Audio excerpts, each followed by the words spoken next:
that during the laughing we go live. So Yeah. sorry for being late, guys. As usual, Simon and I pre-show.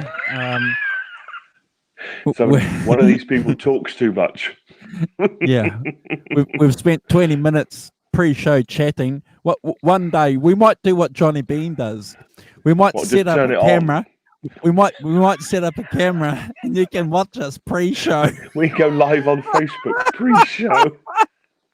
And then you definitely won't be watching us after you listen to the pre-show chat. That'd be funny, yeah. Not schoolboy error. There we are. You see, managed to get us live without schoolboy error. Turn around, come on. Of having the sound up is what I mean. There we are. So put that there. There we are. So, so how you been? How's your week? Oh, not bad. The temperature is much cooler. We've had some hot days the last couple of months, so it's just been so much bearable when you've got 4 or 5 degrees. Yeah, just loving it. Had a busy weekend. Monday always busy. Always look forward to the show. Yeah. So there's a couple of things we want to talk about. You want to finish talking about Cream. We want to do an introduction to a new series. We are going to get there eventually. Look. I think at the end of the day, Simon, we just do what we want to do. I'm looking forward to. I've had a couple of conversations with Dave, and he's been asking us about the Beatles. Are we going to continue doing something on the Beatles? And I said to him, we will. When you promise to come on to a show. Well done. Yes, Dave. Where are you? Yeah. When you promise to come on to a show and tell us about your bloody Abbey Road tour, which happened last year. Yeah.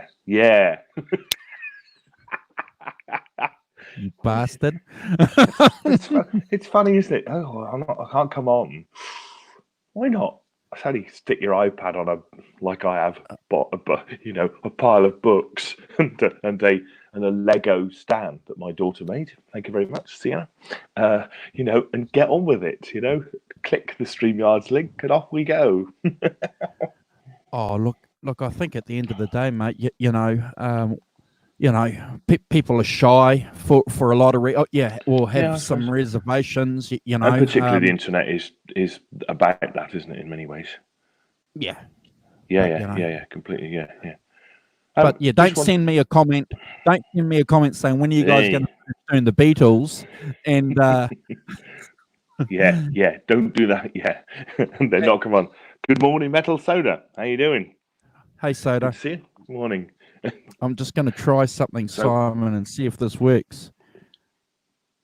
Soda. Yes, thanks for joining us. Yes, look at that. We're so pro. You could just tell. It's the one thing I want to ask is your Wazacraft headphones. How are they?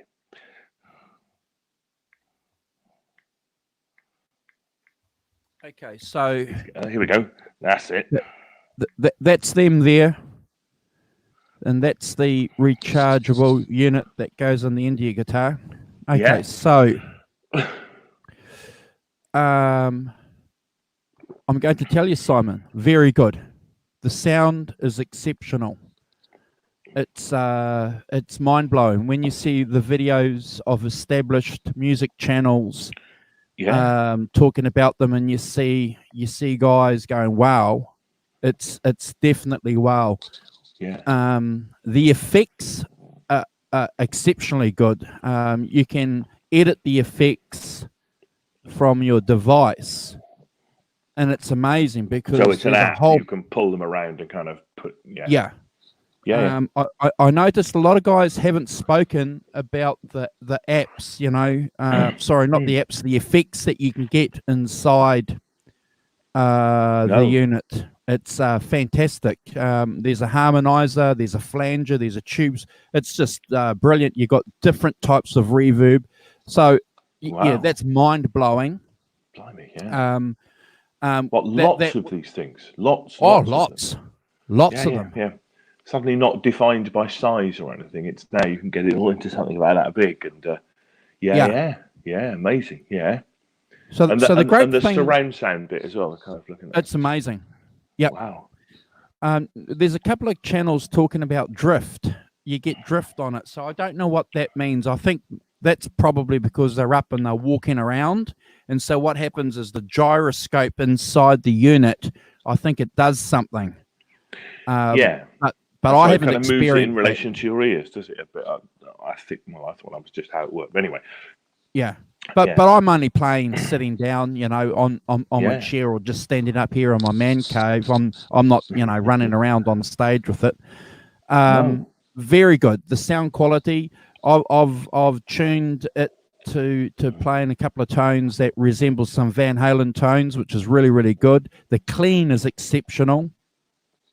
You can Wow. play your device through it, so you can sync your iPad and play Yeah. Van Halen and play along with it.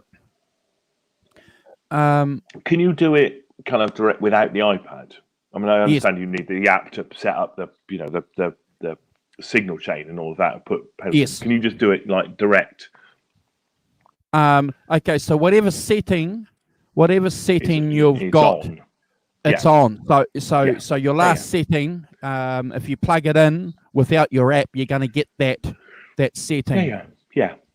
But if you want to change different patches, well, then you have to sync Sure. your unit to the app. I suppose the drawback, like a lot of things, comes down to price. Are they worth £300, 800 New Zealand dollars? I don't know. I thought they were about £300 here, which, to be honest, for a good pair of headphones, it's not outrageous in the UK. Okay, yeah. Well, yeah, they're $7.99 here retail. I got them for $7.20. No, £7.20. Yeah, let's see how much. Yeah, okay, they're £378 here, roughly, in Andertons and various other places. Gear from £359. So Very cool. £350. That's about $700, isn't it? It's about. Good morning, Arvin. How you doing? Mr. Hi, Gordon's Arvin. arrived. And the good thing about them is that they're not the big bulky, so they can fit in your guitar case too, Simon. Yeah, absolutely, yeah. So they've designed that really well. But 9.5 out of 10, Simon. So they're sturdy and kind of they feel like look, look. Look. Yeah. Well, look, there's a bit of there's metal there. Look, yeah. Metal headphones. Yeah. I think they'll be sturdy. Yeah. Oh, amazing, yeah. And as a kind of practice stroke travel thing, they look, to me, that's what you just need, once you've got a guitar, plug it in, and that, seem to be great. Does it plug into all your guitars? Yes. I read somewhere that somebody was having some troubles plugging it into a Strat or something. I don't know what they were doing. Oh no! This guy's got one of these Ibanez. It's an Ibanez, and it's on an angle around the back, so it's like kind of weird. What, literally on the back of the guitar? Yeah. So, some of those Ibanez sockets are on the back there, but it fits in my Strat, fits in my Les Paul, obviously. Yeah. Hey, Sonia. Hey, morning, Sonia. How you doing? Hope you're good. That's well. I was gonna say £370 for, I guess you can play music through them and stuff like that if you want to. Can you? Can it? Yeah. So in a sense, you could Bluetooth it to your phone or whatever. Yeah. I mean, I would say in the context of a good pair of headphones is easily going to cost you, how much what are they called? Beats. I'm so down with the kids. I have no idea how much Beats are. They're not cheap either. They're very. Well, you can get different types of Beats, different entry levels, different price points. True power Beats. So yes, 200. They're like £200. So a minute, it's about twice the price of Beats. But yeah, but anything that's £200 or £400, but Beats can't do the guitar thing, No, no. and stuff like that. So amazing! Oh, thank you very much. That's very cool. Worth getting. Oh, Did you say worth the money? yeah, not 9.5 out of 10. Yeah, cool. There we are. Well, I mean, I saw the Andertons video and they were all like trying them out for the first time and go, wow, kind of thing, which I thought, was a pretty genuine, first reaction. Sounds like the right thing, doesn't it? Yeah, cool. Okay, good. Right, next item I thought we'd just point out because that's who we are.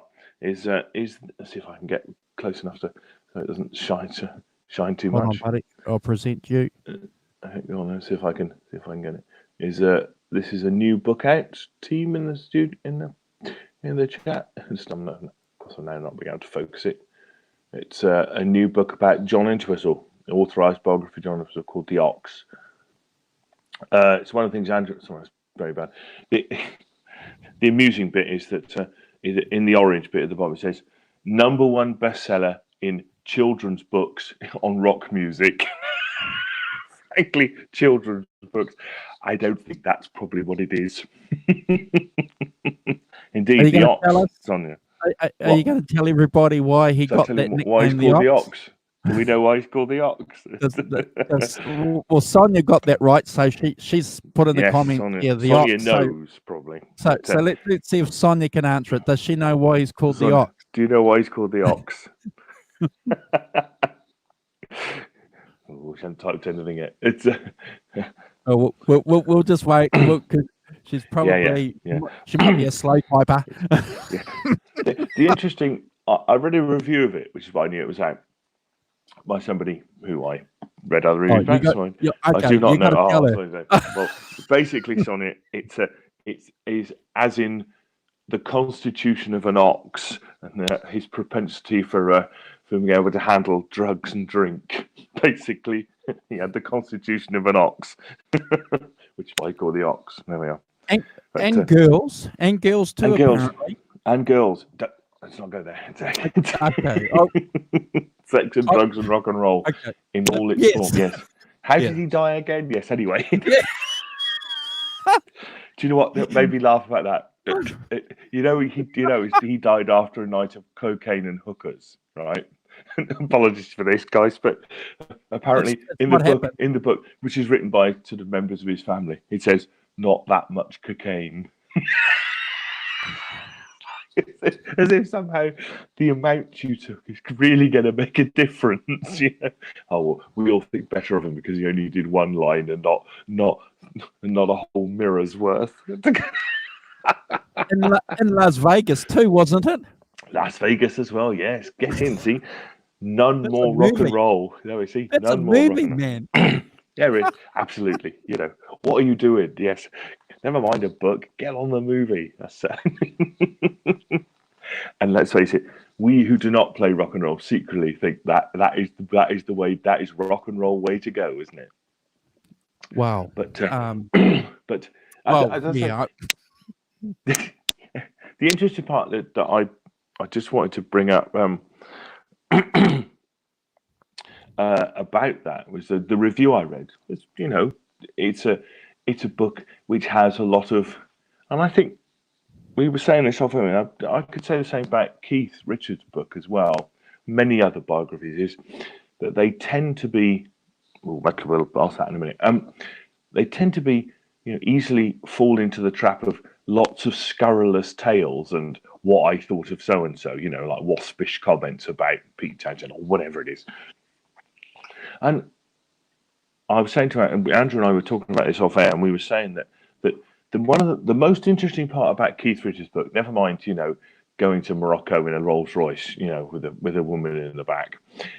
We all know that kind of, because that's Keith and that's the legend of Keith. But the really interesting part of that book was when he started getting into his, his 5-string tuning and the actual music, what he was actually doing. And that actually was an interesting bit. And the reviewer was saying that's what they wanted a bit more out of the John Entwistle book. He obviously had a particularly interesting way of playing the bass. setting up, you know, that lead bass guitar bit, That's correct. and having, you know, and none of that kind of the musical bit really came out in the biography, which, you know, and I sort of understand that you know that you know, fine with the scurrilous tales and, you know, cocaine and, you know, hookers and bloody valley bar, it's all fun, you know, but what you also want is a bit of that. What's, you know, where is their musicianship come from? Sure. What is their musical mind doing? You know, Um, I mean, and, and, and, in a and sense, the the things that mates, we try and talk about. You know, what is the and people's well, musical? yeah, if you're an Nth Whistle fan, one of the reasons why you'd probably want to read that book is because you're a bass player, and you'd want to know what kind of basses was, you know, what did Nth Whistle use? You know, what was his what amp setup was he using? You know, what did Precisely, he yeah. use? You know, Yeah. when he was recording Can't explain, earlier on, or and something. Yeah. why didn't he Why do you know? smash his bass guitars when the other guys there were running around smashing their drum kits and banging their guitars?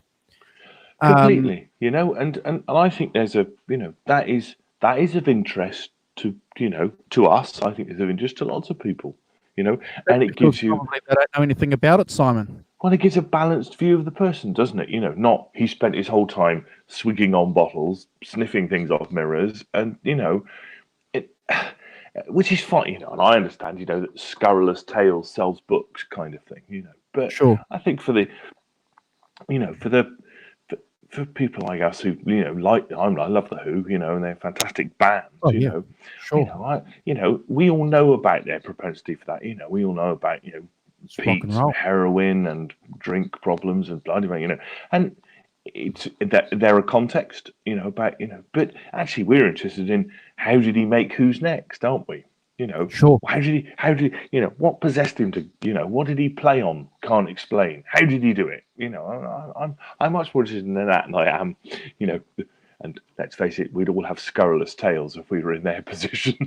You know, What no what holier than influence that. did John have on Tommy? You know, what was he Yeah, a yeah, key yeah. provider to Keep any of the frontispiece, you themes know. in Tommy? Completely, you know, and that influence on the group and the dynamic of the group and all those things, you know, that I think are really interesting things to, you know, to deal with and to sort out. And I think, you know, and I don't think there's any of that in the you know, That's a shame. in the, you know, in the book read. But you're going to get it. I'm going to get it as well. We'll see what we, you know, see if there is anything of that stuff in there when we Cool. read it. But Cool. anyway, that's today's book, guys. If you're interested, let's see. Sonia's talking about earthquakes. Sonia, I hope you haven't. Have you had earthquakes? No, I take it She you had to live in leave us. California. She had to leave She us did, didn't early she, last week. last week? Yeah. Yeah. With ground shaking, earthquaking. Yeah. Viagra taking, E Street back. No, wait a minute, that's not it at all. Oh dear, sorry, I've gone off there. You know, I think that that's interesting. That anyway, shall we? Shall we talk about? Shall we talk about? Get on to Goodbye to Cream. Goodbye Cream, the final Cream album, which we've been threatening for about 3 weeks. I'd just like to do before we do Oh that. yes, I want to do the book. Yes, carry on. Yeah. Talking of books. Okay, so this book here technically isn't a book that runs the vein through the shows that Simon and I and Carl do, but I'm just going to put a bit of a plug in it because I chat with the author, a guy called Andrew Bennett. Right. Okay. Yeah. And he's spent 212 days with Eddie Van Halen, and to cut a long story short, he's been allowed to produce this book. And Simon and I again were talking off air about it. If you're an Eddie Van Halen fan and you want to know the good and the bad and the ugly about Eddie Van Halen around 2005, 2006, 2004, around that period, it's perfect. It's a great book. Yeah. I recommend it.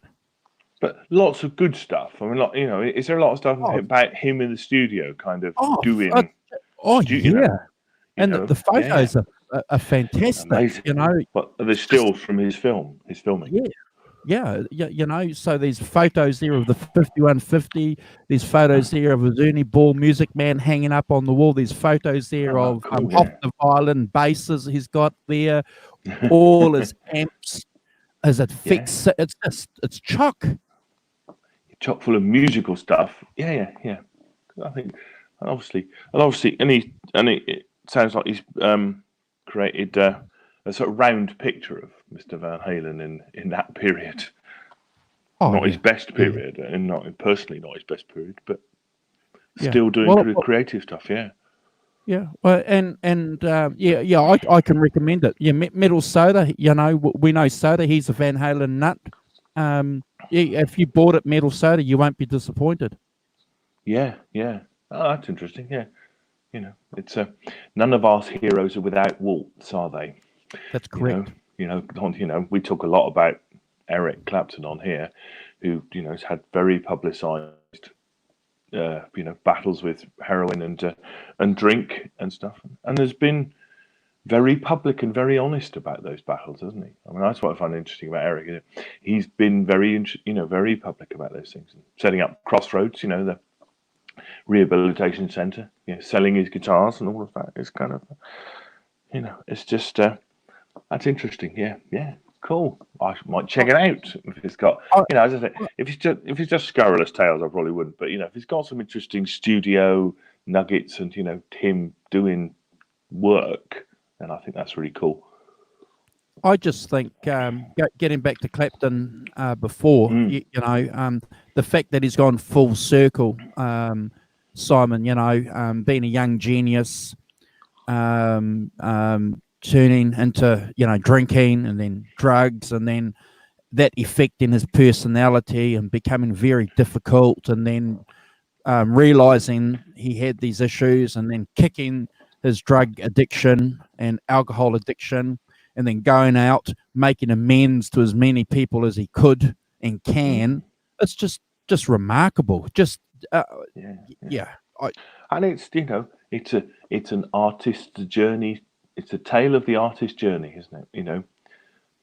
And I don't think that anybody with that sort of jump, Picasso, I don't think Pablo Picasso was necessarily the nicest man in Christendom, Sure. And yet, a genius painter. But I think that genius often comes as a price. Other bits of Bob Dylan. Bob Dylan is a very strange and difficult person. Sure. In many ways, there are many strange and odd tales about him. That touched by genius. But I think that has an effect on other bits of your personality. I mean, some of it's the way people perceive you, in the way, I mean. Sorry, let's talk about Dylan for a minute. But anybody who can go on a world tour where every single audience boos you for the second half you come on, I can't imagine. There is no other rock band that has been through that, is there? I mean, there is no other band or person or band who's with the band, so who went through that. He got booed. He got booed here in Hamilton a few years ago when he played. Did he? He got. Well done. No shit for not playing the hits or something. It was Simon. It was weird. Taking it back to the 60s. Yeah. It was weird. But that thing about going on tour, being booed for the electric bit, the first half is the acoustic bit, and then you come out with a band and they just woo, and somebody calls you Judas and all of that. I mean, and then but the next night you go out and you do it again, in the knowledge that you're going to get. But it's like, the rest of us would go, oh, okay, well, that's not, perhaps I won't do this if everyone's booing, it's like really, to be single-minded enough to say, he is metal. So right. Yes, he is. That's half right. Canadian, yeah. That's right. That's a very good point. I forget that. Thank you for reminding me. You're just putting a claim in, so that you're just putting a claim in, dodgy claims. That's right. Yeah, Canadian So, service. so, That they, was his so they dad, could wasn't say that he's a relative of Clapton's, and no one would, no one would it? No know one would any. know. Yeah, yes. You're giving nothing away with the name Metal Soda, are you? Hey, David. David Ennis. Good morning. How are you? Hope you're good. It's yes. I see Larvins now jumping on the Canadian. See, look, it's terrible. Honestly, jumping on the bandwagon, dreadful. We're all Canadians together in the Canadian corner. Oh well, yeah. I've got to claim to Canada because that's part of the Commonwealth. You know, we're Yeah, well, Canadian indeed, brothers. yes, absolutely. Yeah, we're Commonwealth brothers. And as head of the Commonwealth, I feel as though I'm fine Oh. with it too. You bastard! Yes, quite right. Yes, should be taken off my plinth and scythed off at the knees for that. Oh my God. Quite Anyway, anyway. so you were going to talk about cream before I interrupted you. Yes, quick, yes, moving swiftly on. Yes. From Let's see if we can finish cream. oh, good. Yes. Well, so I'm going for that. That's fine. So I mean, talking of flawed geniuses, you know, of which there are many. It's Mr. Clapton. Yeah, we thought we'd finish off the Cream series, having threatened to do it for the last 3 weeks, by talking about the fourth and final studio album by Cream, which is Goodbye Cream, as they released it after they'd announced that after they split up. Basically, they did their farewell tour and they played at the Albert Hall, obviously their final gig at the Albert Hall, and after that they released basically another record, which is Goodbye Cream, which is a sort of I don't know, I describe it as kind of a bit of an odds and sods thing, really. I mean, it's got some stuff they've done before, but it's obviously got Badge on it, which is its major selling point. You know, Badge with George Harrison and Clapton collaboration. Yeah. Which is a great song. It's probably one of the highlights of the album. Good morning, Great Vanzini. You're not late. Nothing's happened. Yeah. You're never late for our show. 28 minutes we in, never start nothing's them. happened. It's called diversions, isn't it? It's interesting diversions. But so basically, the original plan for Goodbye Cream was to release a double album, one with studio stuff and one with live stuff, and obviously didn't quite have enough to do both. So you won't get docked, Great Vanzini, not here.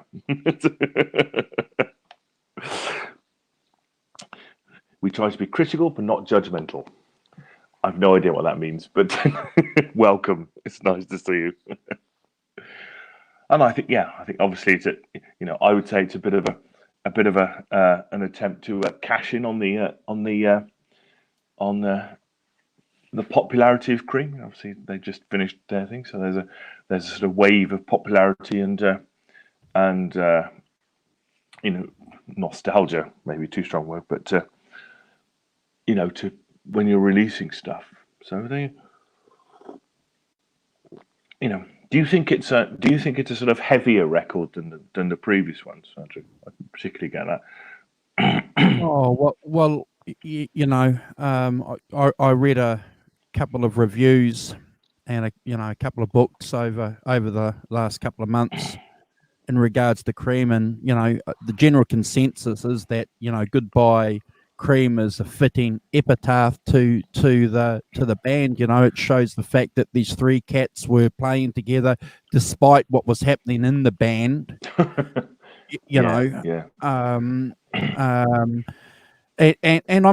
I'm going to say this, Simon, and I've been attacked in the past by it, but I just think that the crowning jewel of that album is Badge. I think.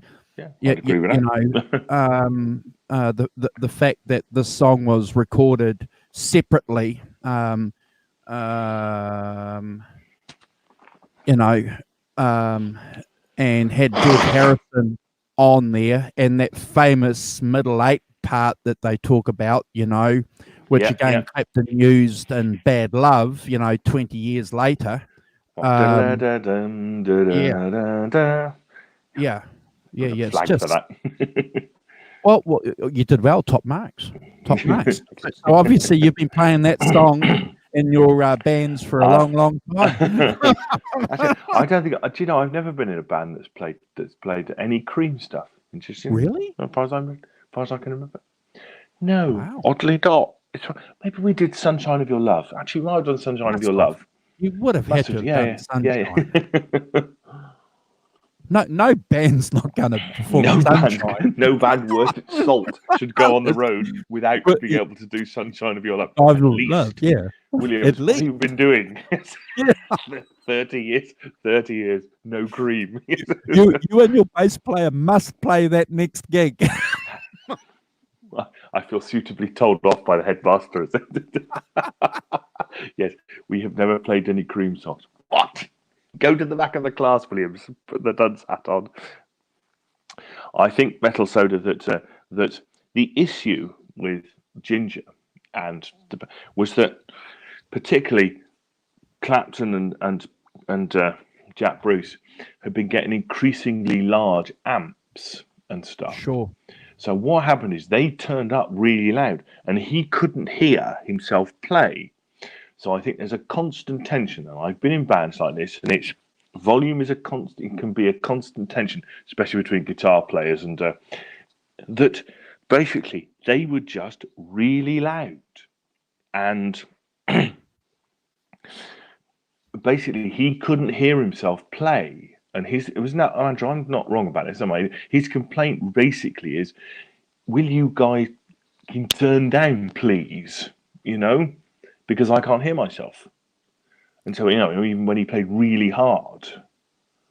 Well, when they went on tour and prepared for the 2005 Cream reunion, Ginger was complaining about the same thing. Still playing too loud, yeah. Still, especially Jack Bruce, his bass was, was too loud. So, yeah. Look, do I know, and does Simon know? What was, is that just code for the fact that Ginger and Bruce hated each other?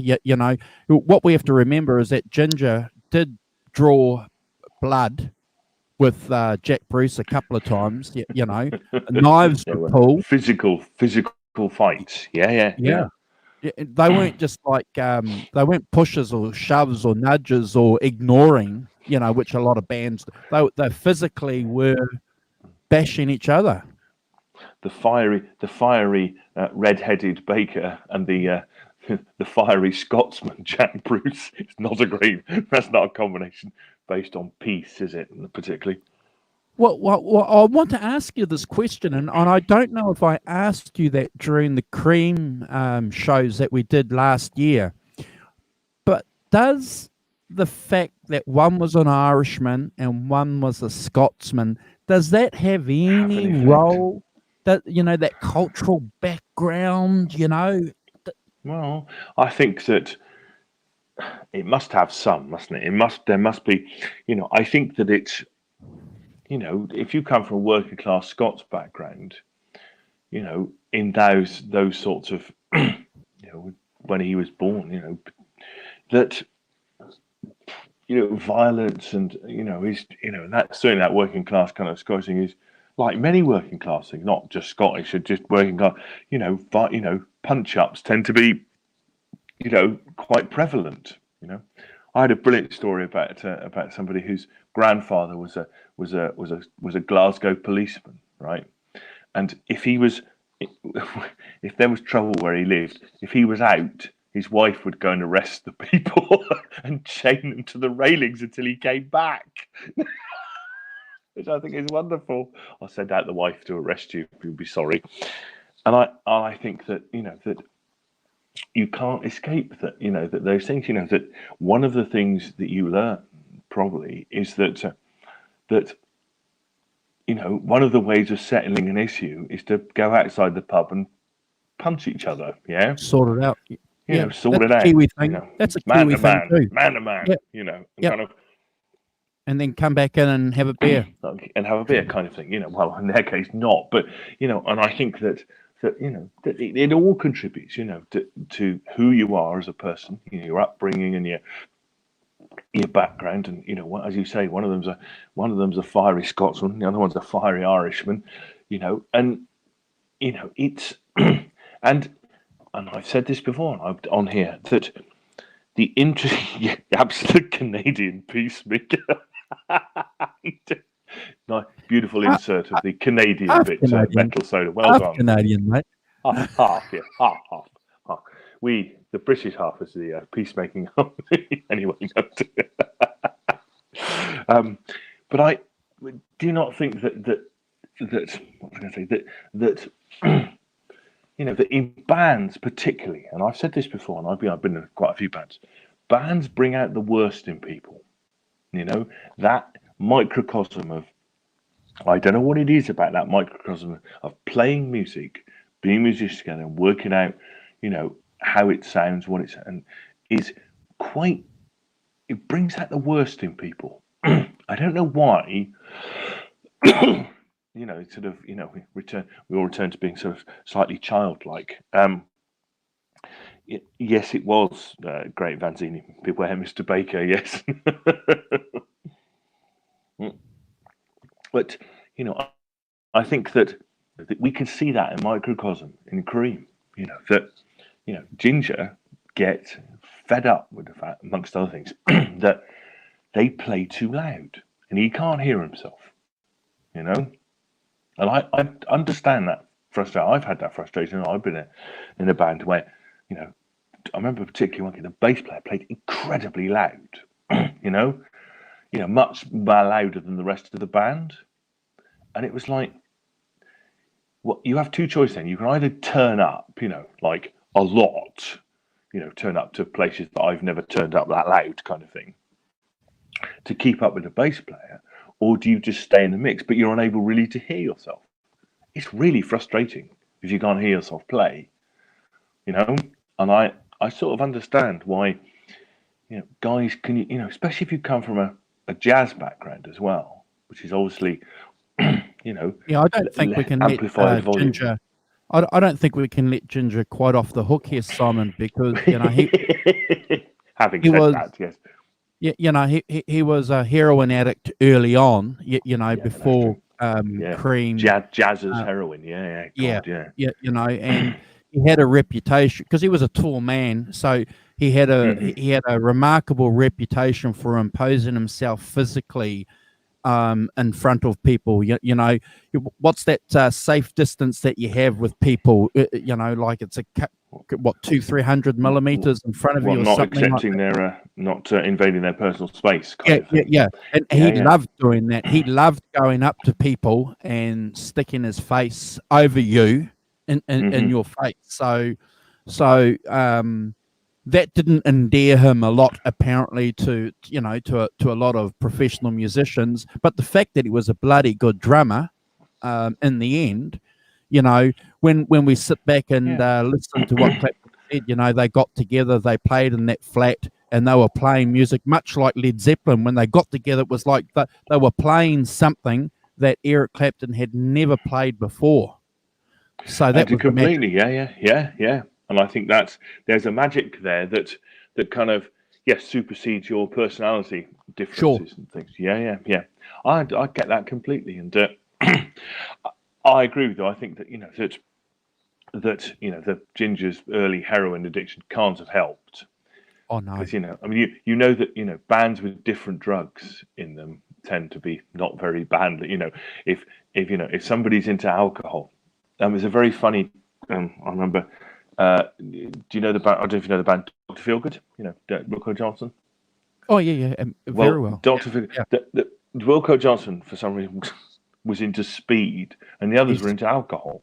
That's right. And that completely divided him off from the rest of the band. You know, different drugs divided him. You know, so he's over here in his hotel room, you know, whizzing, and they're down in the bar, kind of drinking. You know? And it shows on the music videos. You have a look at those videos, and he's going up and down, and the poor bass player's trying to keep up with him, and the bass player can only do it.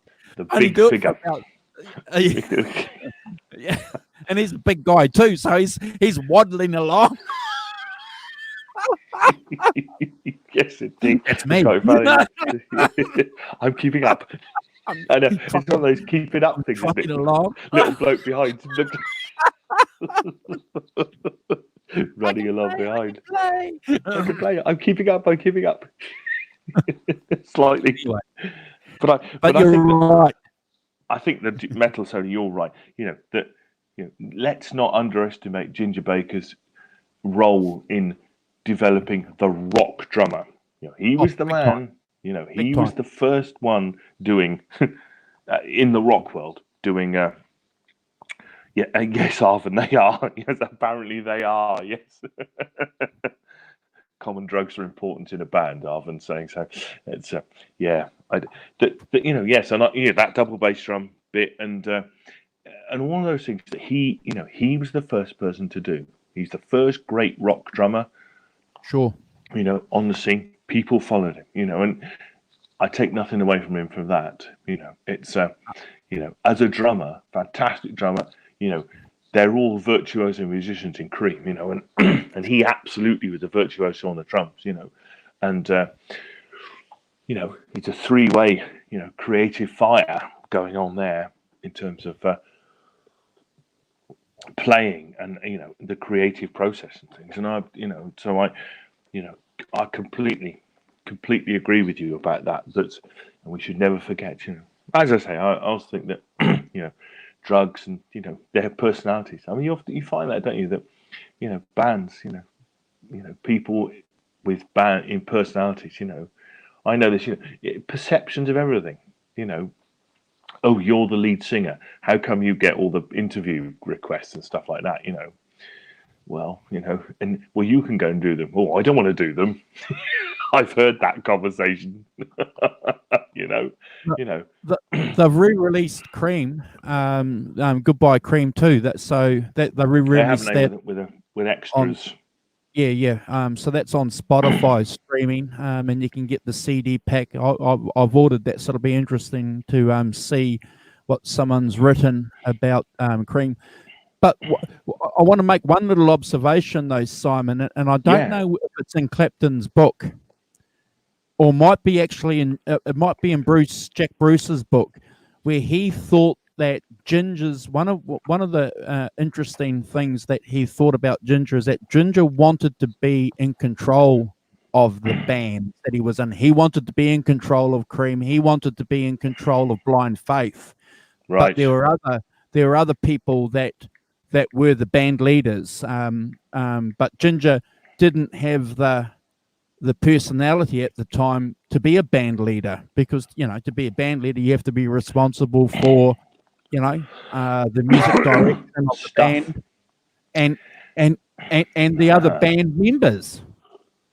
So he thought that was probably what was going on in Ginger's mind at the time. He wanted to be a band leader but couldn't be, and knew it, so took it out on other people. Yes, and obviously, and you can't have three band leaders, can you? It really isn't going to work. Three band leaders. It's Hey, Kubrick. Good morning, Kubrick Lover. How you doing? Hope you're good. It's well, you're not going to have three band leaders in a three-piece band, are you? No, you're not.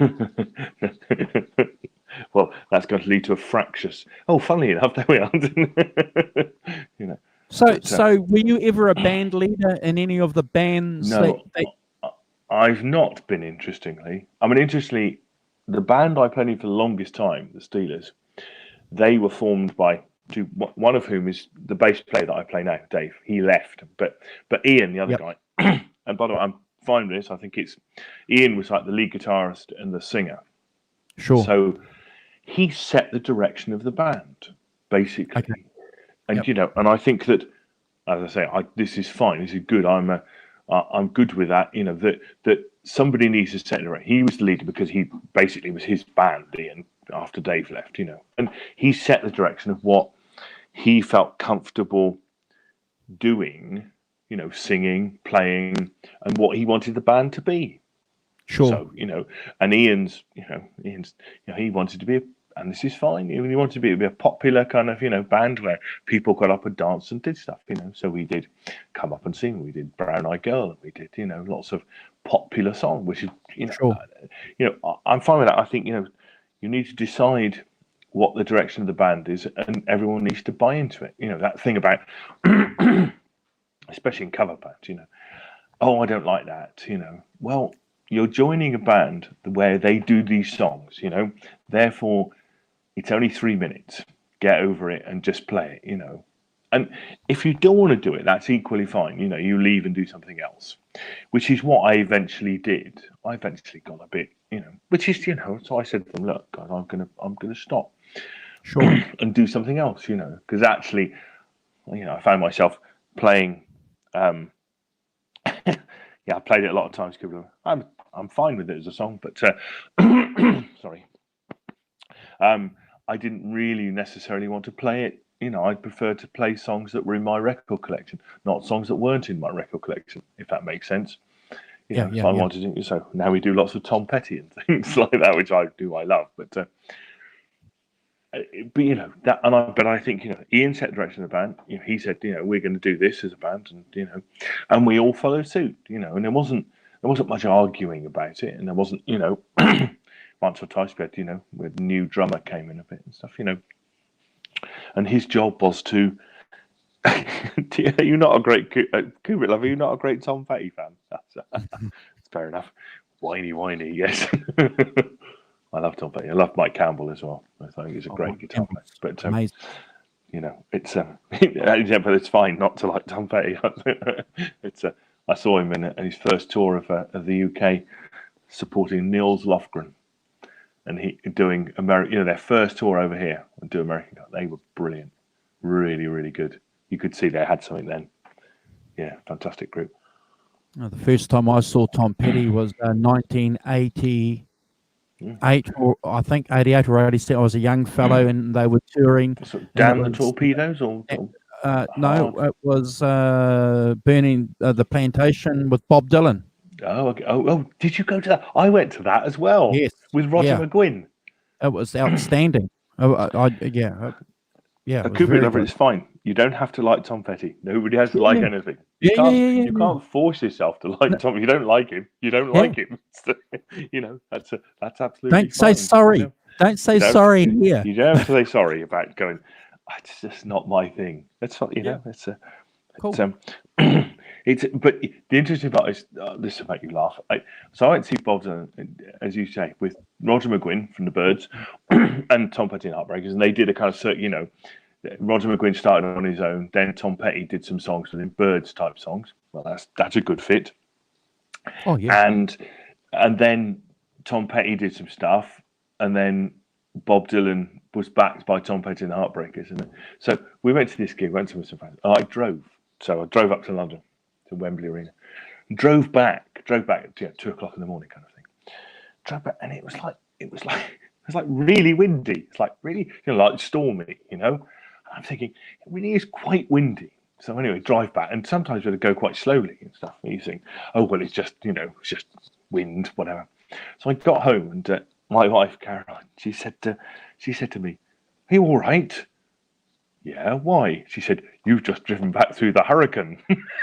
Holy do you shit. remember we had a hurricane in 1988? Holy shit. Do you remember that? You know, where famously the British weatherman Michael Fish said, a woman has phoned us up to say, "Is there a hurricane?" "No, madam, there's not a hurricane, except there was a hurricane." Yeah, well, Muggins, idiot brain here, managed to drive back down the M4 through the hurricane, saying, "It really is quite windy." Holy shit. But it was a really good concert, and I really enjoyed it. Yeah. Yes, I know, Metal. So I need to be spoken to severely. Pay attention to my surroundings. It's fine. And you are right. Clapton completely, though. Angel had his demons as well. Yeah, I think lots of those creative people, have their demons. They go through, and I think it's really weird, isn't it? You can't see. I did stay in one piece just about it. I mean, I think the interesting part about it is, that nobody can prepare you for, if you're Eric Clapton, for instance, or if you're the Beatles or whoever, but Eric Clapton in this case, nobody can prepare you for how you feel when somebody sprays "Clapton is God" on a wall, and that becomes a thing. I don't think anyone could put, a sort of introverted young man who's, 21, 22 years old.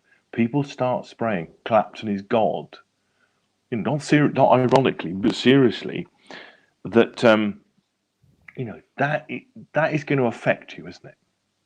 That those things that happen when you're in your very early 20s. I mean, blimey, fame. I'll offer an aside here. I watched the latest ZZ Top documentary, and Dusty is talking about how they came off tour after their second album, and they're really famous by then. May have even been their third album. So he's quite wise. So he's saying he doesn't know whether the people that he's gathered around him over the last couple of years are people that are there because of him, as Dusty, or are they there because he's the bass player and the member of ZZ Top? So what he does is he gets his hair cut, he puts a cap on, and he goes and he gets a job for 6 months in the airport as a baggage handler. So he spends 6 months. No, this is no shit, Simon. So he spends 6 months as a baggage handler. Yeah. So he's watching football and he's drinking beers on Friday night with people, and these people have got no idea who he is. Right? Oh, fuck! How weird. He's just a baggage handler. So he puts that down to one of the saving graces for him, because then he was just hanging around with normal people who had no idea. So they weren't coming up to him offering, hey, do you want this? Do you want that? Well, yeah, and obviously the 60s very much, drugs, sex, drugs, and rock and roll. As we we discussed, and I think that when you're 20, 21, 22, those you've got all these friends. They are difficult temptation. Yeah, you get invited to parties, you get invited to all over. London is swinging London. 67 and all of those things. You're a rock star. You're as I say, 22, 23 years old. You're God. Well, it's yes, Kubrick lover, you're right. I got a great Bob Dylan story. Somebody asked him, what was his advice for life? And he said, keep a good head and always carry a light bulb. I've seen those Bob Dylan news conferences from the 60s are amazing things. You cannot believe the sort of. Did he? Yes. Frank Beard, did he? Yeah, big he had a heroin problem. He had a heroin problem. That's slightly different. He got his first check, $75,000. That was his first check after their first album, and blew it all on drugs and alcohol. Did he? Bloody hell. Got better since then, obviously. But but my point exactly, you see, all of a sudden, you worked in a, I don't know, baggage handler earning, $3 an hour, and suddenly somebody sends you a check for $75,000, and I guess in 1971 or something, 72. That's a serious amount of money, isn't it? Oh wow! Yeah, that's phenomenal. It's Ludwig, but and if you were 21 years old and you suddenly had $75,000, not many of us would be putting it in the bank, could we? And going, you'd be going, come on, let's buy a fast car and and get into it, and those of us who think we wouldn't are brave, but so I think that there are literally thousands of examples of what happens to the young. Let's face it, you were very young. 22, 23 years old is not very old, and to be, in that position, that young, remember, Eric Clapton, they've gone to America, they've toured America, nobody goes to America in the 60s, they're not, commercial flights massively expensive, nobody, it's not like now when we all go to America and kind of, you can get there for, £400 or £500 or whatever it is. And, you will indeed, Kubrick lover. That's exactly it. Blow your money and rather than investing it and saving it. But and I think that that would turn 95% of it. You're in your early 20s. All of a sudden, world tours beckon. America beckons. The shiny color. Technicolor country that is America. Compared to black and white England. We also have to take our hats off to Simon, to some of these managers who understood clearly the guys that and girls, obviously, that they were working with. Like Roger Forrester, for example, Clapton's manager, knew that he had a drinking problem, and he would regulate the brandy that Clapton would drink. And Clapton was drinking brandy with lemonade and ginger ale, and he would make sure that he'd stop at 4:30 to make sure that he was sober enough to go on stage, at 7:30, because he'd start drinking at 10 o'clock in the morning. So what's really interesting is you've got a manager, and some people might call that enabling, but clearly it's got to be seen as artistic management, because I'm making sure that this guy is not going to. He's not going to stop drinking, no matter how much you plead. So what we have to do then is we have to manage him, because he still has to, earn a living. And it's pretty much pre-rehab days, isn't it? I mean, rehab didn't really exist in the 60s. But I take my hat off to these managers and the management team, because if they weren't doing that job, how many of these giants that we look up to would have died, Simon?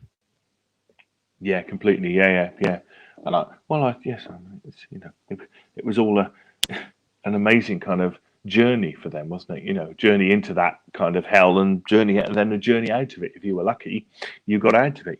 If you were Jim Morrison, Janis Joplin, Jimi Hendrix, you didn't make it out. No.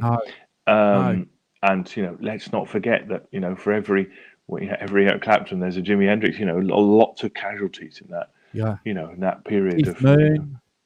Keith Moon, a bit late, but see, I was just looking. Clapton was born in 45, so it's born at the end of the war. So in 65, he's 20 years old. And people, when you're 20 years old and somebody's spraying on a wall, Clapton is God. That's an odd thing to happen, isn't it? That's not happened before. Yeah, what was interesting about that, nobody sprayed Benny Goodman is God, have they, on a bridge somewhere? But that's remarkable merchandising or marketing, because it was his management team that sprayed that on that wall. It wasn't. Oh, well done. Yeah. It was there. But the point that you're making, though, clearly is that it's that whole avalanche of fame that came from and around that period, where he was clearly, up until Jimi Hendrix came along, the greatest rock and roll pop guitarist in the world. Yeah. Completely, and then to have it, torn down when you're 22, kind of thing. It's like, that's odd, isn't it? But you can imagine how kind of immature and and how 22, as I say, they've seen a few things by the time they're 22, but phenomenal, isn't it? You're still incredibly young and incredibly kind of you haven't had any experience, and in those days, if somebody, I don't know how much money they have, but if somebody turned up with all of a sudden, you come from a lower middle class background where you earned, a few hundred a year, and all of a sudden turns up and somebody gives you a check for 10 grand, what do you do? Arvin would have just been happy with $50. Arvin, yes, yeah, just send me $50 and I can blow it on. Well done, Arvin. That's cheap night out. That is that's 1968 prices though, so that's not quite so cheap as you think. 50 bucks in 1968 is that's about 200 now. Oh, But, Kubrick lover, you're right. Judy Garland was, terrible drug, user, and ended up, not being able to do anything really. Sadly, that is a sad tale. That is a previous generation, really, but it is a sad tale of. I think you're right. Little money is better than no money, though. Yes, but not necessarily better than a load of money. But go back, that's an interesting story about Dusty Hill, going being a baggage handler. The height, when he'd really taken off, still went to be a baggage handler for 6 months. yeah. Just so he, I did a little bit of research after that because it just blew me away because I didn't know that at all. But he puts that down to the fact that that he was surrounded by ordinary people, so those temptations that come your way weren't presented to him. And in a kind of weird way, Billy Gibbons went around the world and he started trying to find the Maharishi, and he was taking LSD. He was over in Norway, so he was the guy experiencing all this external stuff, and then he came back and then in a weird kind of way became the shelter, became the bastion of the group because he'd experienced all these things and realized, actually, you know what? Maybe we should. We're all right where we are. Yeah, we should keep some of this crap, just push it away. Yeah. Well, that's quite interesting to be able to come to that conclusion relatively young, when you're in your 20s, kind of things to go. Wow. You're going to be careful with this, Wow. Fire-breathing dragon. That's interesting. Yeah. I haven't watched it. I never have any time, but I must try and get to watch that because it does sound interesting and kind of, and it sounds like in many ways not an untypical journey of a band. You have success. Success does stuff to you, and you have to discover what that success means and how you're going to deal with it. Are you going to let it blow you up, or are you, or are you not? Are you going to be a casualty, or are you not going to be a casualty? Hats off to them for not being, they're amazing, aren't they, ZZ Top? And in many ways, I think, all that stuff, all their hits in the 80s, where basically Dusty Hill and Frank Beard didn't play on them. They programmed it all up, and having the, the confidence and the humility to go, I get this. Let's go with just the guitar player who played on these things. We're going to play them live. We're going to make money off them. But with the fact we didn't play on them, lots of musicians go, "What? You replaced me with a Lindrum? How very dare you?"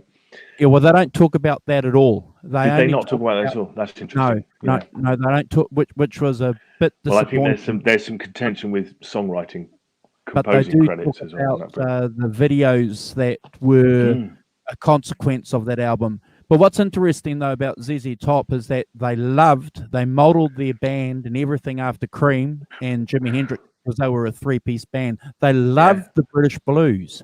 They were just and I kind of get, when you watch the documentary, you kind of get that same kind of feeling I get when you look at the Rolling Stones and you look at Fleetwood Mac, the love of music that these guys have. And finding each other, because they played in other bands, and when they found each other, it was like this glue. It was like, wow, this magic. And 50 years later, they're still going. Still out, still playing, And you notice Billy Gibbons is playing more now than he, they're doing a tour with are they doing a tour with John Fogerty? They did, and kind of, obviously, obviously thinking, do you know what? I'm going to go out and play. Hang it, that arrived at that position where I'm going to go out and play. They need the money. I think what they're going to do, Simon, is they're going to be like the Stones. And who's that other band that came out and said that they weren't going to retire? Couple of shows ago. Iron Maiden. Iron Maiden. Yeah. We're never going to retire. Yeah. So you get the impression ZZ Top won't retire until until one of them dies. Are they the longest? They're the longest serving band with only its original members. The Never longest changed. rock and roll That's very band long. with an unchanged lineup, 50 I am. years. I am right about it, aren't I? I can't think of anybody Yeah. else. They blow the Stones away. The Stones had, as we know, a few lineup changes. Many people. Yeah. Yeah. They've only had the same lineup for 45 years. And no one else is going. No, completely. But yeah. So they are, aren't they? There's no band still got its 3 original members 50 years later. That's amazing. I think it's amazing to be able to, you've got to be able to worked out a lot of things by being together for that long. You know how you said earlier that you like listening to stories about how things were manipulated in the studio? You need to watch that documentary because there's lots of studio stuff in it. There's and we should do a show after you've seen it. Because cool. I'd be interested to get your opinion, and so we won't preempt it. When you watch it, and you watch it, give us a heads up, because there's some.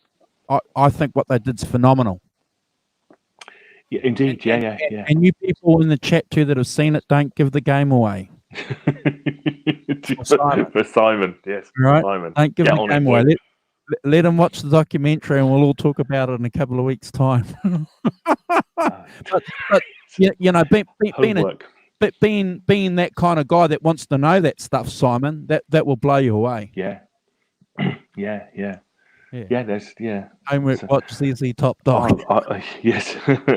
Oh, did you, Kubrick Love? Kubrick Love did a review of it on his channel with the movies he watched recently.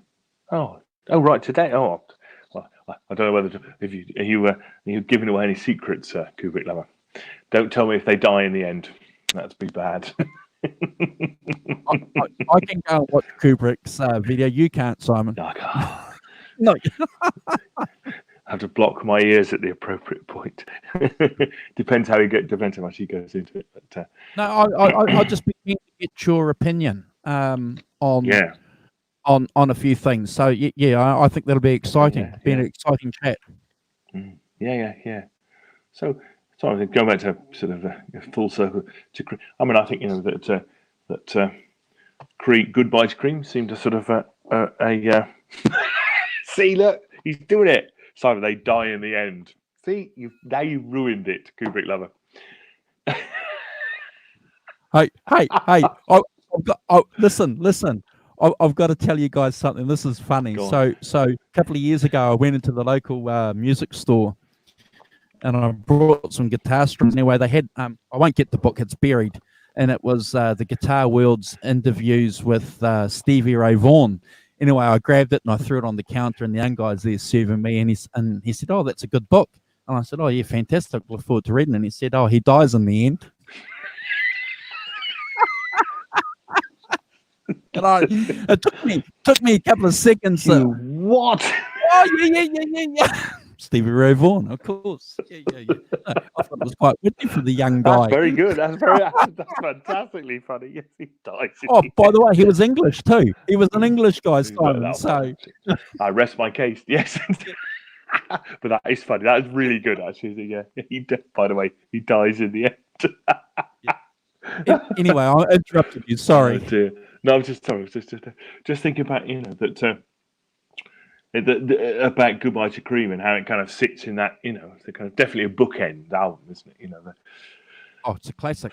Find a bit, with Badge on it is, if anyone doesn't know Badge, with George Harrison, obviously, there's a love is L'Angelo Misterioso. In the days when you had to be when getting permission from your record company was difficult to appear on other people's records, wasn't it? So you had to have aliases. To have aliases, and that you went under to do that. But, what did Eric Clapton have a? Did he have a alias on? I don't think he's Eric Clapton. All things must pass, isn't he? He's not. He hasn't got a funny. Yes. Yeah, and who else is on there?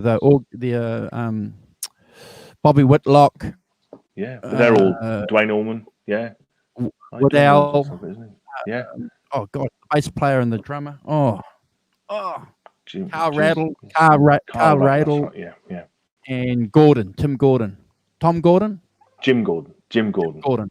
Jim Gordon. Yeah. Yes, that's right. Yeah. See, but yes, it's funny that, yeah. So, but I know that to just appear as somebody else on that track, give yourself a funny name, kind of thing, so that your record company wouldn't complain about it too much. So it's I think So what do we? a fitting epitaph to Cream and what I'm what glad they we did finished Cream. in It two only years. took us. It In only 2 took us years, three. whatever it Only is, took us three shows. Yeah, I mean, it's just about that obviously, obviously it was Eskimo Bros.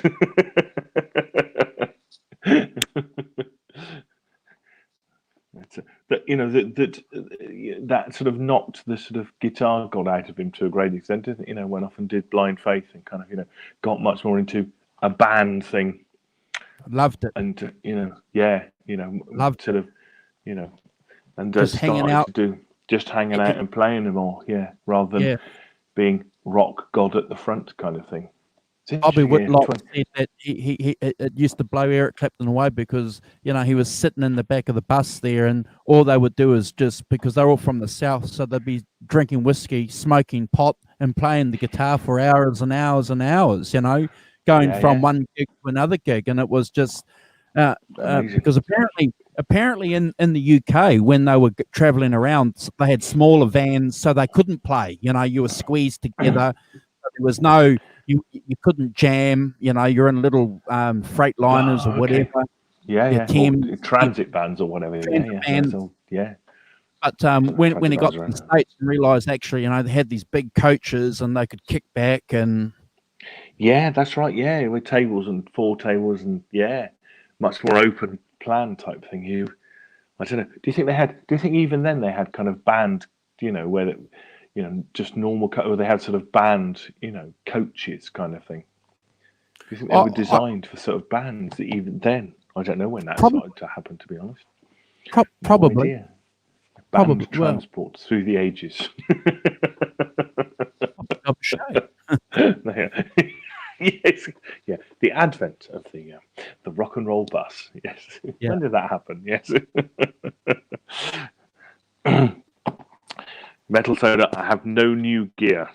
Sadly, I'm not a great. I've got what I've got, and I carry on. I have children to feed. I got these soda. So I speak about them first in the show. These are what are they? The Air Wazzers, the Boss Air Wazzers. Wazzer headphones. Yeah. Wazzer. Yeah, so I got them. So if you've seen any of the reviews on that Metal Soda, fantastic. 9.5 out of 10. Fully rate them. I've got a good strategy. I'm kind of thinking about buying another amp. Awesome. Because I've got my 23-year-old PV or whatever it is, Delta, which is fantastic. I love that. But it's Metal.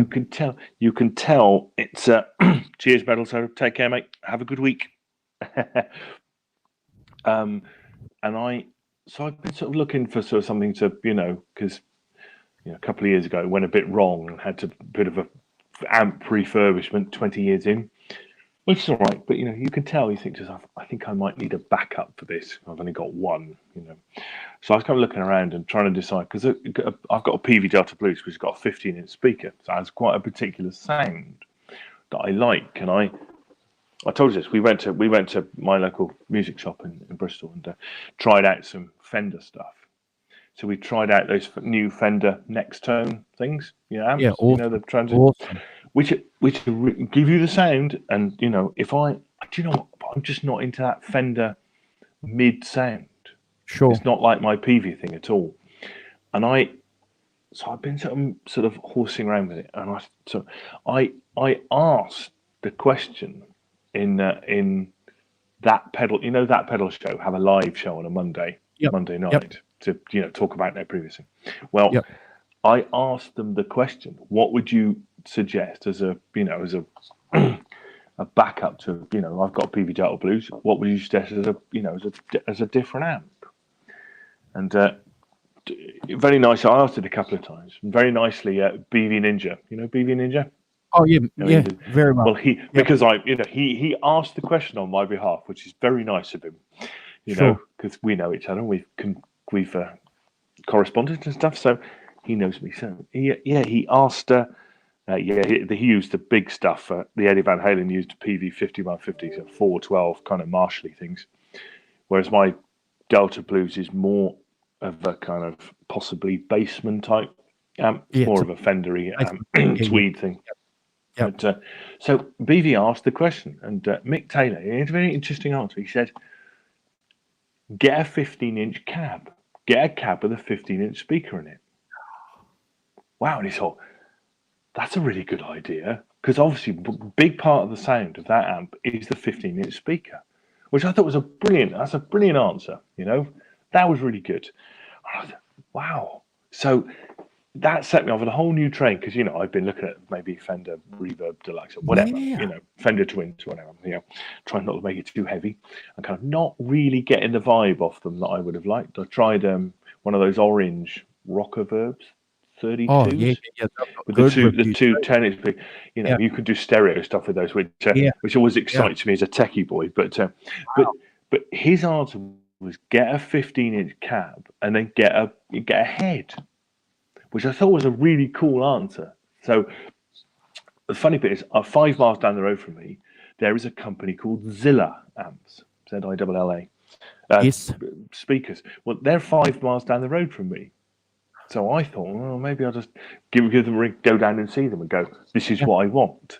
Obviously, it still leaves the slightly thorny question of what amp do you get, to get. But I take his point that actually that is the thing, that the speaker, if you get the right 15-inch speaker, then you put an amp that will do clean, it'll get, it'll be that sort of sound, in a way that 12-inch speakers wouldn't be, or 10s or whatever, I don't want so currently I'm sort of thinking about maybe going out and getting them to talk about making a cab, but I need to look at maybe heads, which is an interesting different concept to what I've thought of before, which is quite good. So I've been looking at taking a leaf out of my friend Chris Buck's book.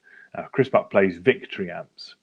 He's got a Victory 140 Duchess, really 100-watt thing, but he's interested in clean sounds, and then putting, pedals in front of it, kind of thing, which is where I am. I use the PV as a clean sound. I don't dirty up, and the stuff comes from my. Have you tried the new PVs at all? The new PV, the new ones? The newer ones, yeah. You see that they're all made in China and stuff, and I just feel like, you know what that thing is about. I could buy another one and have two. That's true. Sure.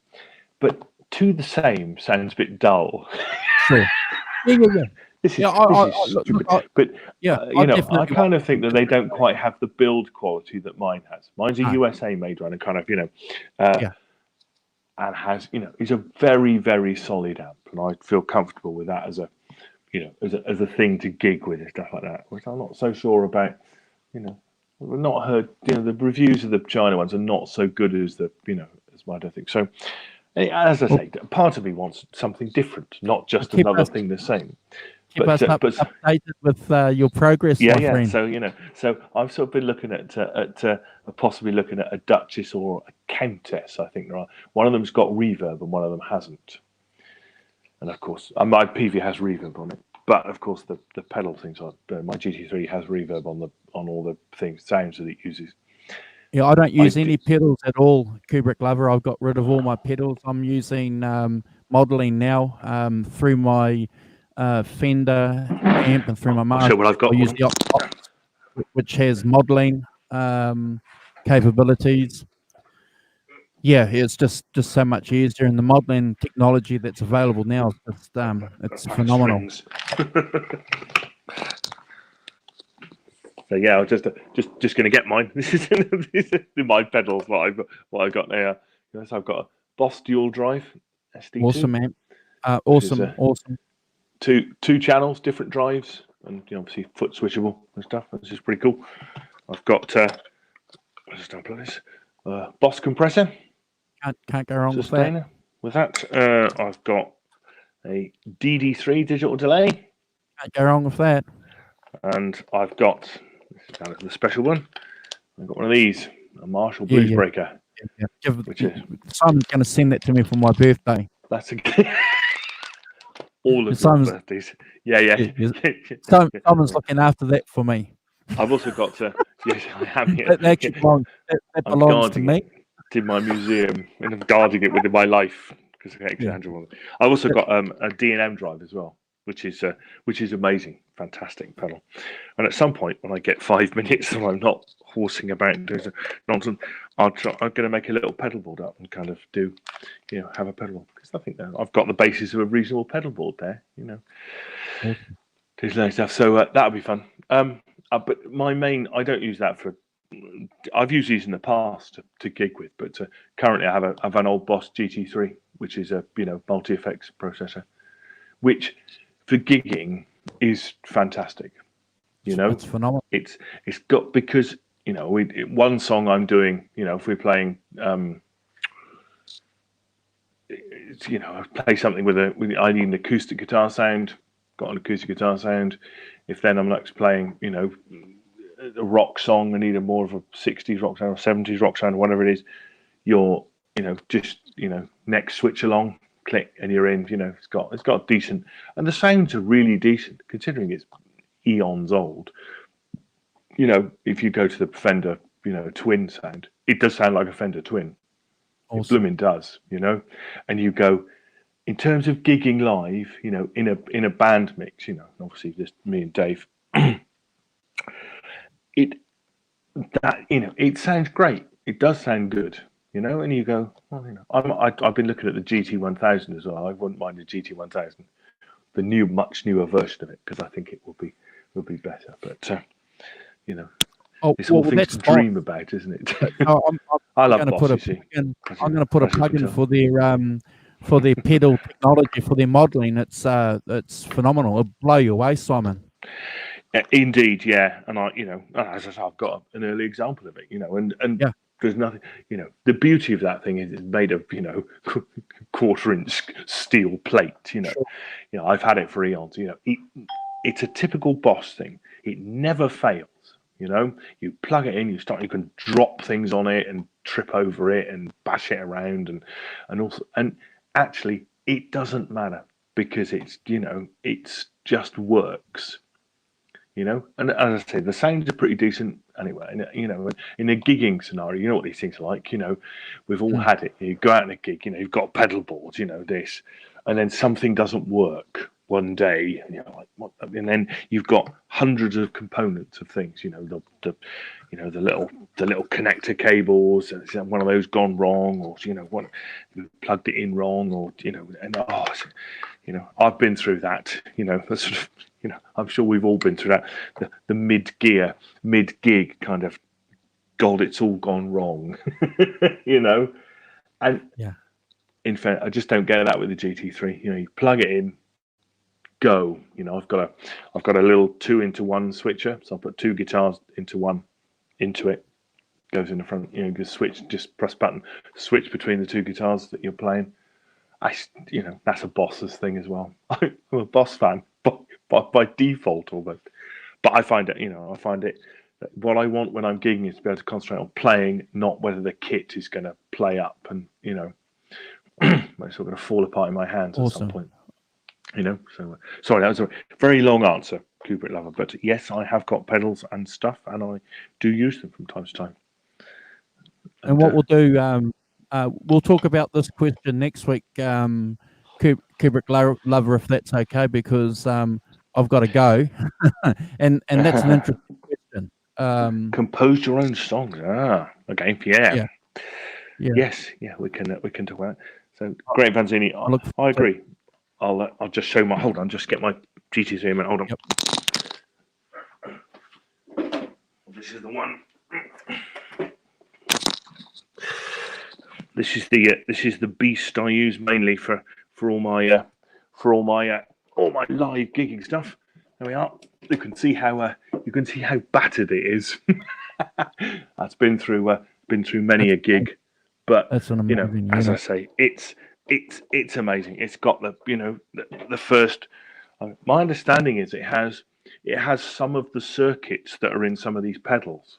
That's It correct. actually got the physical circuits in them, which is That's correct. which makes it sound really good. But that the flexibility thing, and in a sense, it's an early version of having a Helix or a whatever. It's not the same as that, but it's a similar. To me, it's like the forerunner of those things, and he's really good. Really, really, really good. Yes, they do. Well, there are. You've got One of to the great concentrate rock on and the roll right stories. things. It is, yes. No, isn't the truth of that they just put it into their ride to see if people would read the riders? Wasn't That's that correct. really what it was about? Make sure that the Not, stages were going to be safe. yeah, It was the yeah. beginning of health and safety, but they couldn't say that because that's not rock and roll, Dave. No, that's true. They couldn't. No, they couldn't say that. That would be terrible. It was the. But, that's, yeah, I mean, I think the Chinese stuff is fine, Arvin. Chinese clones and stuff, and these days there's all manner of them. Really good pedals and stuff like that. As I say, I've played with these quite a lot, and stuff, and we've got lots of connections, and it can get a bit crackly and a bit this and that in the sound, and then I got the multi effects, and it was just I'm away with that because look, Trouble's arrived. Yeah, she wants to go for a walk, Simon. I've got to. See, I don't play. Yes, either feeding the family. Or, yes, I've got to go and start making breakfast for my errant family before they go to school. So Awesome show. Appreciate everybody jumping in. I'll let Simon say goodbye. But yes, thanks to join us Kubrick next week. Lover. Yeah, thanks to Kubrick Lover, Great Vanzini, Arvin, Gaunt, of course, Sonia, Metal Soda, gone to bed, sensibly. So thanks all for joining in the chat. It's been really good, and you've contributed a lot. So thanks very much for that. We always enjoy the contributions. It's really good trying to interact as much as possible. Yeah. Have a good week, guys, and we'll see you next Monday for possibly more British blues talk or composing our own songs, which would be interesting too. Yeah.